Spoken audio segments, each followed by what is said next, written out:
Right to recall से भी हमें कोई परेशानी नहीं है। फिर हमारी ये मांग है, पहले हमारे एमपी हैं, हमारे एमएलए हैं, उन पे लगाओ, बाद में हमारे ऊपर लगाओ, कोई दिक्कत नहीं है। 62 पंचायतें हैं, आज ये 62 पंचायतें नहीं 62 गाँव आए हुए हैं। सभी गाँव वालों ने ये चुन के भेज रखा है। अगर कोई बात है पूरा गाँव तुम्हारे साथ है।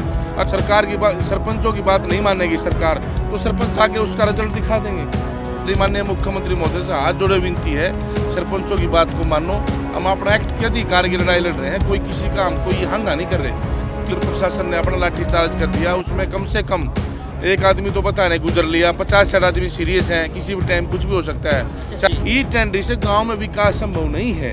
ई टेंडर एक सरपंच 20 लाख की तो पावर थी पिछली बार, इसी सरकार में 20 लाख की पावर थी, तो 20 लाख से ऊपर तो ये टेंडरिंग होती है। तो जो बड़े काम हो तो ठेकेदार करते हैं 20 लाख। साथियों, सुबह से ही हम आपको पंचकुला से कवरेज दिखा रहे हैं, जो सरपंच और प्रशासन के बीच हुई वो भी तस्वीरें हमने आपको दिखाई।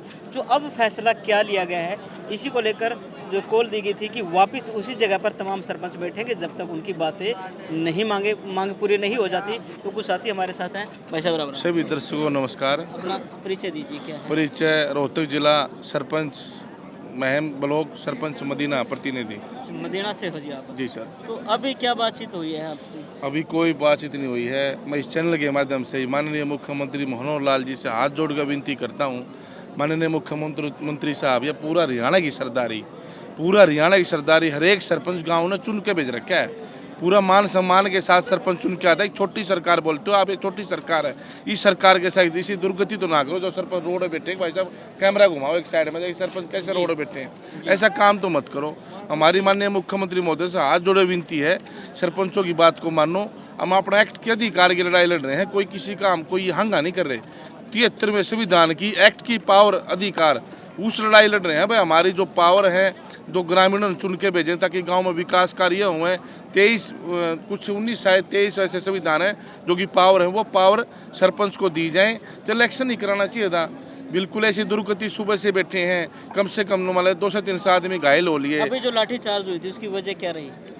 लाठीचार्ज हुई सर, अभी सरकार का मैसेज आया था कि वह कमेटी आके बात करे। कमेटी गई, हमारी जो बॉडी है, हमारी जो स्टेट बॉडी, वो मिलने के लिए गई है। वहाँ सीएम साहब की गोष्ठी से बात हुई है, उन्होंने ज्ञापन ले लिया, उन्होंने कोई आश्वासन नहीं दिया। फिर आगे उनका आदेश आ कि आगे बढ़ो, तो आगे बढ़ने के लिए तैयार हो गए। तो उधर प्रशासन ने अपना लाठीचार्ज कर दिया, उसमें कम से कम एक आदमी तो पता नहीं गुजर लिया, 50-60 आदमी सीरियस हैं, किसी भी टाइम कुछ भी हो सकता है। 400-500 आदमी नुमाले घायल हो गए हैं। एक की डेथ हो चुकी है? एक की डेथ होगी, हाँ। कन्फर्म अभी थोड़ी देर पहले न्यूज वाले ही बता रहे थे, एक कोई बुजुर्ग था, उसकी डेथ हो चुकी है। जो अभी लाठीचार्ज हुई थी हाँ जी, उसकी वजह से अभी हमने एक न्यूज वाले के चैनल के माध्यम से पता लगा था। मैं तो हाथ जोड़ के विनती करता हूँ माननीय मुख्यमंत्री महोदय जी से, क्योंकि सरकार ये छोटी सरकार है, इसको मुख्यमंत्री जी इस मुद्दे को संसद में उठाते हैं, वहाँ पर भी ये कहते हैं कि जो ई टेंडरिंग है ये बहुत बढ़िया है, तो इसमें जो असली पेच है वो क्या है, ये बताएं। सर, ई टेंडरिंग हम ये नहीं कह रहे, तो हमारे ये मुद्दे ई टेंडरिंग है। ई टेंडरिंग से गांव में विकास संभव नहीं है। ई टेंडर एक सरपंच 20 लाख की तो पावर थी पिछली बार, इसी सरकार में 20 लाख की पावर थी, तो 20 लाख से ऊपर तो ये टेंडरिंग होती है। तो जो बड़े काम हो तो ठेकेदार करते हैं। 20 लाख तक सरपंच ने गांव में कोई गली बनानी है, कोई नाली बनानी है, और भी कोई काम हो सकता है गांव में, सरपंच अपने लेवल पे कर सकता है। कुछ काम ऐसे होते हैं कि कई बार किसी का विवाह शादी आ गई या कुछ एक इमरजेंसी को गांव में काम हो गया, सरपंच ने करना पड़ गया, तो गाँव वाले सरपंच के पास आओगे, भाई सरपंच साहब यो काम इतना इमरजेंसी हो, आप करवा दो, तो सरपंच ने वो काम करना पड़ेगा। सरपंच ये नहीं कहोगा ई टेंडरिंग से होगा, बाद में जब पैसे अपने घर से लगाने पड़ो, सरपंच ने बाद में ग्रांट आवे तो उसमें फिर दिखाना पड़ो, तो ई टेंडरिंग से काम संभव नहीं है, देरी से काम होंगे। और दूसरी बात, भाई अपना ये जो दूसरा एक्ट कर रहे हैं, भाई अपना जो है राइट टू रिकॉल से भी हमें कोई परेशानी नहीं है। फिर हमारी ये मांग है, पहले हमारे एमपी हैं, हमारे एमएलए हैं, उन पे लगाओ, बाद में हमारे ऊपर लगाओ, कोई दिक्कत नहीं है।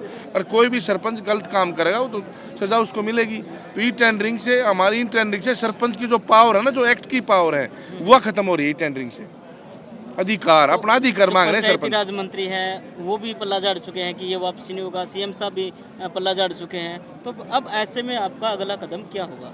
सर अगला कदम तो हमारा जो स्टेट बॉडी, जो हमारे एसोसिएशन के प्रधान है, वो जैसा आदेश देंगे ऐसे करें। हम तो हाथ जोड़ के यही प्रार्थना करना चाहेंगे कि ये छोटी सरकार है, पूरा हरियाणा की सरदारी है, ये रोड पे बैठी सुबह से, कोई भूखा है, कोई पैसा है, अपने बच्चों को छोड़ के आ रहे हैं, सारी चीज़ें। सीएम साहब हाथ जोड़ के विनती है, ये बात मान लो आप, जो संविधान है, सरपंच अपने एक्ट की, संविधान की पावर संविधान के एक्ट में मांग रहे हैं, एक्ट में ये चीज़ न हो तो आप बताओ। कोलक से सरपंच ये नहीं मांग रहा, एक्ट की जो उस टाइम पर 73वें संविधान में जो एक्ट बनाया था, लिखित में जो पावर है, वे संविधान आप मांग रहे हैं। गांव में विकास करेंगे सरपंच, इन पर विश्वास करके देखो आप। सरपंच एक जनप्रतिनिधि है, बहुत मुश्किल से चुना जाता है, लोग उस पर इतना बड़ा विश्वास करते हैं, बहुत ज़्यादा।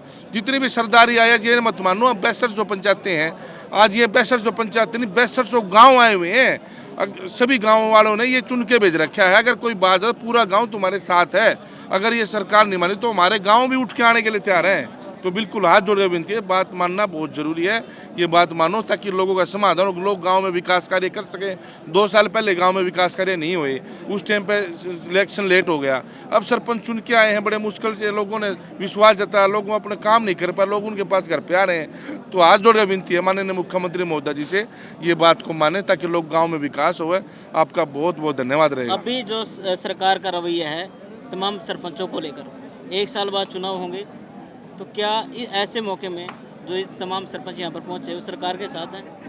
देखो जी, वो तो सरपंच, अभी सरकार ने इस बात का मानना चाहिए। अगर सरकार की बात, सरपंचों की बात नहीं मानेगी सरकार, तो सरपंच आगे उसका रिजल्ट दिखा देंगे। ये तो सभी के मन में है। अगर आज इनकी जो लाचारी हो रही है, जो गांव के लोग इतने परेशान हो रहे हैं, मेन गांव के सरपंच है, गौ पंचायत, ये कोई सरपंचों की लड़ाई नहीं, पूरे ग्रामीण की लड़ाई होगी है।